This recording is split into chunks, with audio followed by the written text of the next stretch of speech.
తెలంగాణలో phone tapping వ్యవహారం కొత్త మలుపు తిరగబోతోందా? ఫోన్ ట్యాపింగ్ కేసు సిబిఐ చేతుల్లోకి వెళ్ళబోతోందా?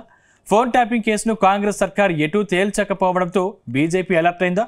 అందుకే సిబిఐని రంగంలోకి దింపబోతుందా? మరి ఈ కేసు సిబిఐ చేతుల్లోకి వెళితే మాత్రం గులాబీ లీడర్లకు ఇబ్బందులు తప్పవా?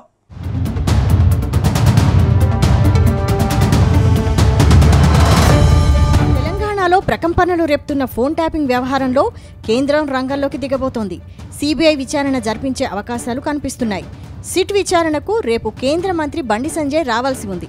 అయితే పార్లమెంటు సమావేశాల దృష్ట్యా రాలేకపోతున్నట్టు సిట్కు బండి సంజయ్ సమాచారం ఇచ్చారు.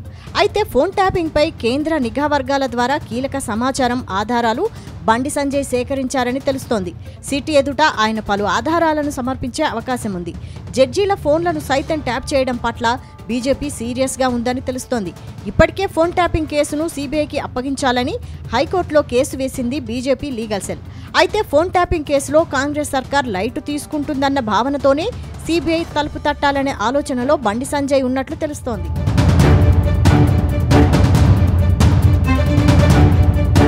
గత బీఆర్ఎస్ ప్రభుత్వంలో అనేక మంది లీడర్ల ఫోన్లు ట్యాపింగ్ చేశారనే ఆరోపణలున్నాయి. తెలంగాణలో అన్ని పార్టీల నేతల ఫోన్లు ట్యాపింగ్ చేసినట్టు తెలుస్తోంది. అంతేకాదు సినీ నటులు, ఇతర ప్రముఖుల ఫోన్లను కూడా ట్యాపింగ్ చేశారు. అప్పట్లో కాంగ్రెస్ చీఫ్గా ఉన్న రేవంత్ రెడ్డి ఫోన్ ట్యాపింగ్పై పలుమార్లు ఆరోపణలు చేశారు. వీరితో పాటు బీజేపీ లీడర్ల ఫోన్లు కూడా ట్యాపింగ్ చేసినట్టు సమాచారం. అయితే గత అసెంబ్లీ ఎన్నికల్లో సర్కార్ మారడంతో ఫోన్ ట్యాపింగ్ కేసును కాంగ్రెస్ ప్రభుత్వం సీరియస్గా తీసుకుంది. ఈ కేసు దర్యాప్తును సిట్కు అప్పగించింది. ఇప్పటికే ఈ కేసులో ప్రభాకర్ రావును అరెస్టు చేసిన సిట్ అతన్ని విచారించింది. కీలకమైన సమాచారం అతని నుంచి సేకరించింది. కానీ ఏ పొలిటికల్ లీడర్ను ఈ కేసులో అరెస్టు చేయలేకపోయింది. దాంతో ఈ విషయాన్ని బండి సంజయ్ సీరియస్గా తీసుకున్నట్టు తెలుస్తోంది. కానీ ఇప్పుడు తనను విచారణకు రావాలని సిట్ కోరింది. అయితే బండి సంజయ్ సిట్ ముందుకు రాకుండా సిబిఐ వద్దకు వెళ్తుండడం మాత్రం ఆసక్తికరంగా మారింది.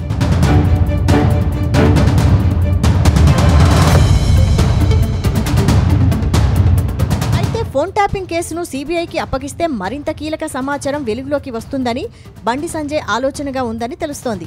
ఇప్పటికే కేంద్ర నిఘా వర్గాలు ఇచ్చిన సమాచారంతో ఫోన్ ట్యాపింగ్ కేసును ఆయన తీవ్రంగా పరిగణిస్తున్నట్టు సమాచారం. అందుకే ఈ కేసును మరింత లోతుగా దర్యాప్తు చేయించాలని భావిస్తున్నారట. మరోవైపు రాష్ట్రంలో ఫోన్ ట్యాపింగ్ కేసు తూతూ మంత్రంగా సాగుతోందని కేంద్ర మంత్రి అనుకుంటున్నారట. అందుకే ఈ కేసును సిబిఐకి అప్పగించి ఇటు బీఆర్ఎస్ను, అటు కాంగ్రెస్ పార్టీని మరింత ఇరకాటంలోకి నెట్టాలనే ఆలోచనలో బండి సంజయ్ ఉన్నట్టు తెలుస్తోంది. అయితే బండి సంజయ్ కోరినట్టు సిబిఐ రంగంలోకి దిగితే మాత్రం ఈ కేసు కీలక మలుపు తిరిగే అవకాశం ఉందని అంటున్నారు. బీఆర్ఎస్లో టాప్ లీడర్లను అరెస్టు చేసే అవకాశం ఉందని పొలిటికల్ పరిశీలకుల అభిప్రాయంగా తెలుస్తోంది. మొత్తంగా ఈ నెల 28వ తారీఖు తర్వాత ఫోన్ ట్యాపింగ్ కేసులో మరో మలుపు తిరిగే అవకాశం ఉందని ప్రచారం జరుగుతోంది.